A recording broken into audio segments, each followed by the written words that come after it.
Welcome to my mid-round generator 3-door camping strategy. I'm not much of a camper myself, but someone had mentioned this technique and I figured I'd give it a whirl, with all the setup of getting all the perks and getting everything built. Your hand gets a little sore, so I figured I'd try it out, and we're going to talk about some of the pros and cons of this.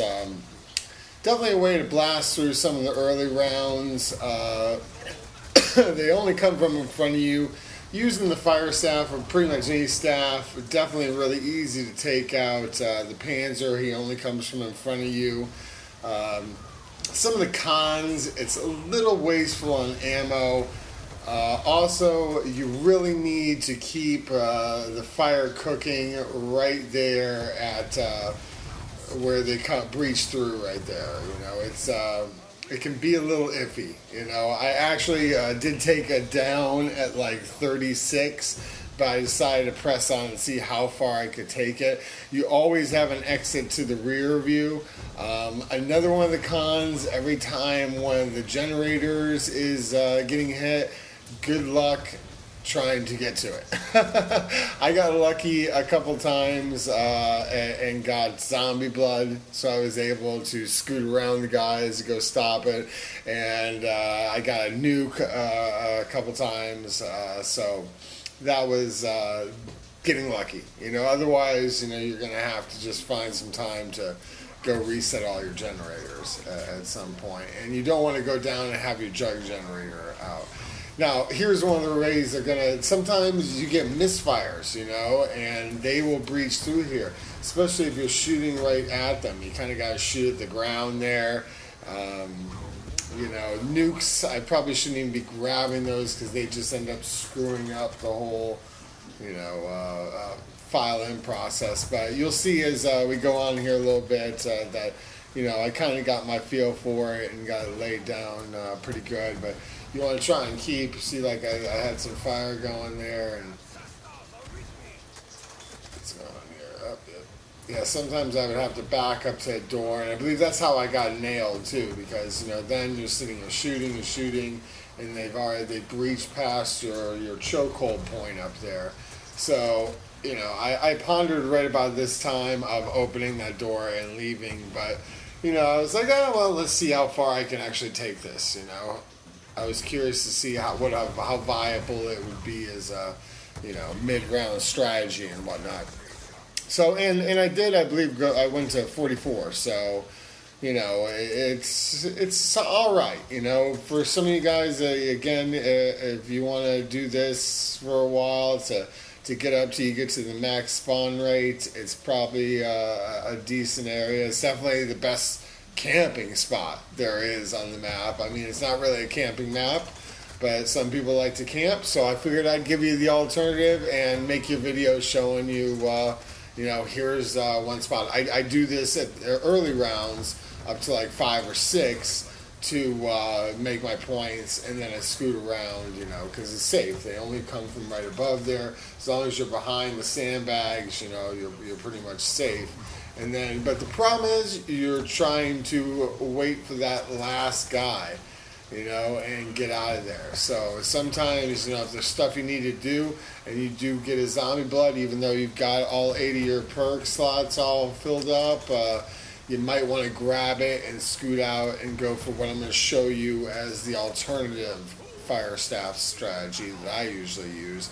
But, in these early rounds, sometimes it's nice to just be able to just throw down a couple shots and chill and relax and, not have to worry about it. In that case, I threw down some fire. That guy got past it, so I just shot him.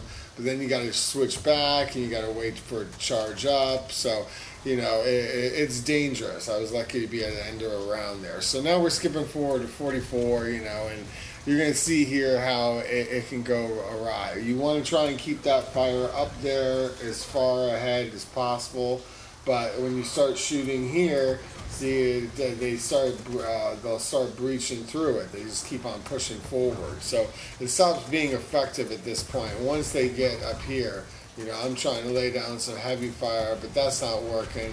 So I'm just firing now, and that kind of just stuns them. Eventually it'll kill them, but as soon as I go to reload, I'm going to go down. So I open the door, I'm out of there, okay? That's enough of that. 44, I wouldn't suggest going higher. We're up to almost the max spawn rate where it's good to run anyhow. So I slowly kind of walk those guys back. You got to be careful when you're going up here, because one or two will jump off, and for some reason, even though it's wide, it won't let you get by these guys. I don't know why. There's a lot more narrower hallways that I've gotten by zombies, but for some reason that one tends to be messed up. So I don't know. So we're moving along. We're going over here towards Jug, and I'm trying to keep them all behind me. And with the fire staff, I've done several videos where you've probably seen my Jug techniques and whatnot. But when you're doing this, just come over here and keep them behind you, do a lap around, and this is the best fire trap for running a circle, okay? I think in my previous videos with the fire, I had killed them in front of Jug where the best spawn spot is, but I realized that it's much better at this chokehold point right here. And you just lay down a 3-shot burst. You don't need to lay down a 6 like I had to over here, and you try and get a big pile of flames to get them all into it. And then you just come over here and horde them up again. Real simple stuff, and then just take them around, and, you'll have your drops waiting there for you, you got to be careful. You can't linger there because they come out of the ground. That's no man's land up there, They come out of the ground and will trap you. So as soon as you lay down that shot, you want to be heading over towards the start spot, like you're going into Jug. So